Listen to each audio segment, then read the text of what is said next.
Hey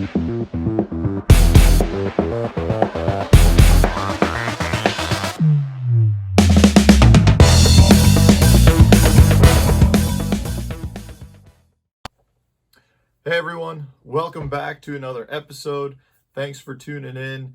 If you're a subscriber already, I appreciate it very much. If you haven't subscribed yet, please hit the subscribe button. I could use all the help I can get, and everyone who's out there watching the videos, I appreciate that very much. Today, I just want to give a little heads up. I'm going to be heading down to Florida here shortly. Not for my first tournament of the year. I'm actually going to be meeting up with Miles Burghoff to ride around on Lake Okeechobee for a couple of days.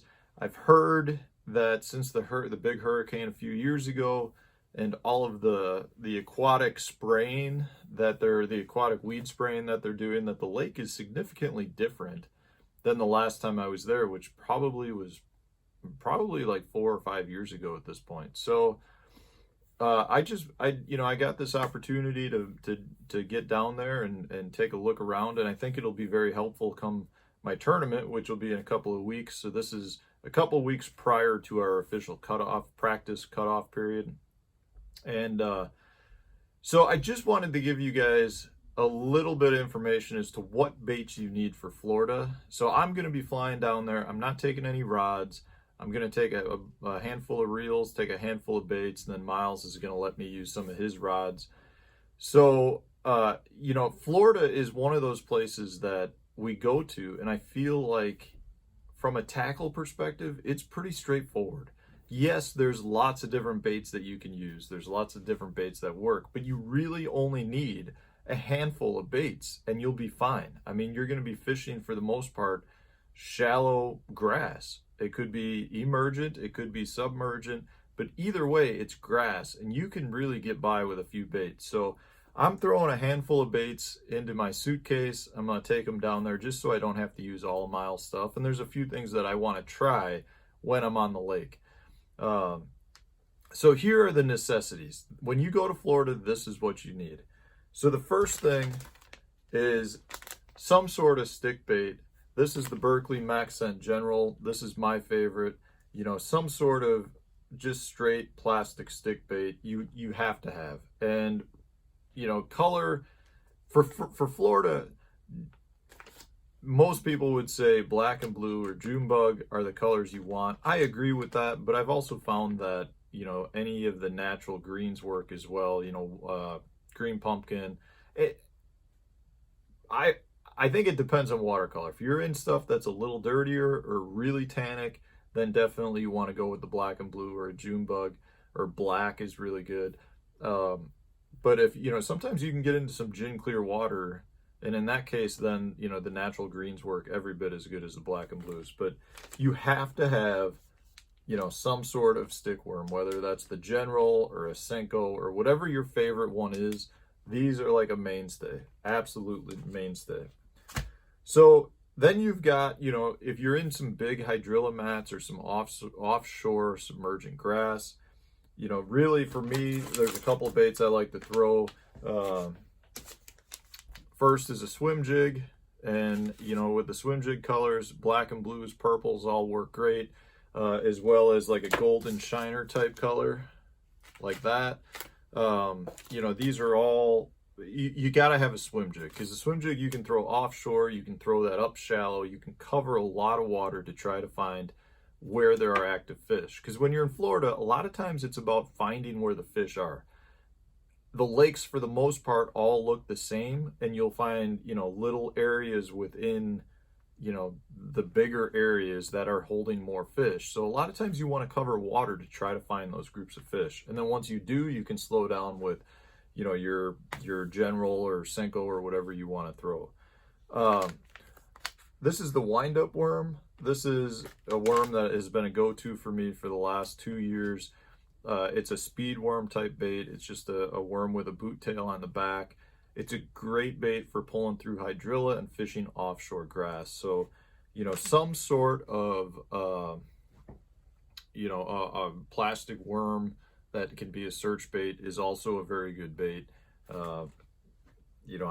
Again, colors are the same as the General. So, the last thing is a moving bait to cover more water again, more of that offshore hydrilla. Personally, I like going with a chatterbait. I think that's a great bait to, as a search bait, and it's really efficient. You can pull it through the weeds great. Some people prefer to throw like a rattle trap. Again, another great bait. I find that the rattle trap just hangs up more than the chatterbait when you're in places like Florida, because a lot of times the grass can be really thick or it's really clumpy, and I just would rather be more efficient, and that's why I like the chatterbait.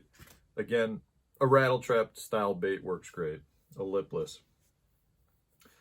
Though that's the mainstay. The last thing that you're going to need is some sort of punching bait. This is a Berkeley Pit Boss, just some sort of craw style or creature style bait that you can flip to get through hyacinth or hydrilla mats, with a heavier weight, ounce. This is 1.25 ounces, but all the way up to 2-ounce weights. You just need something that you can punch, because a lot of times you'll be in conditions where, the fish are either under the thickest stuff, or if you're potentially looking for the biggest fish, a lot of times those females will stage in those areas. So you want to have something heavier to flip.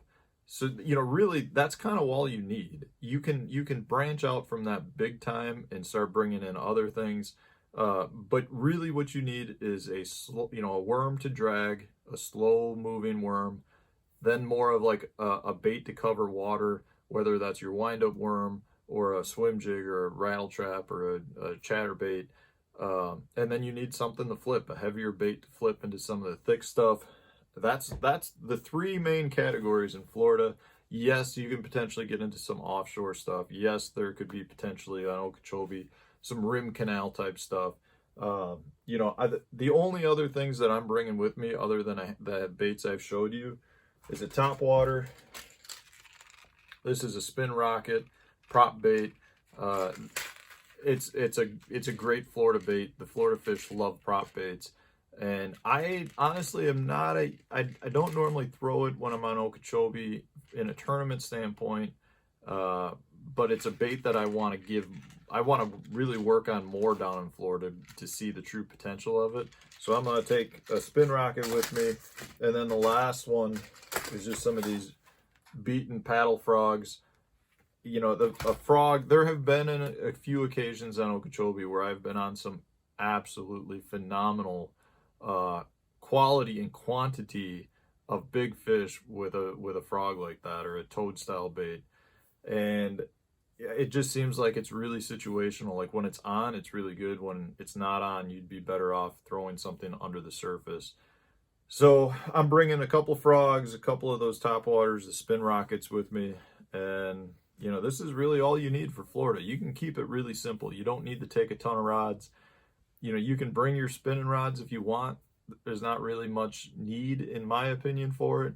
But again, you can do whatever you want there. I'm just saying, if you go to Florida and you've got an opportunity like I do to go down for a couple of days, you don't need to bring a ton of stuff. You can really keep it simple.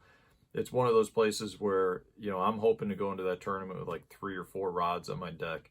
Most of the lakes we go to, even when I'm on a good bite, a good pattern, I still have, 8, 10, 12 rods, just because I have a lot of rods rigged for like one cast here or one cast there.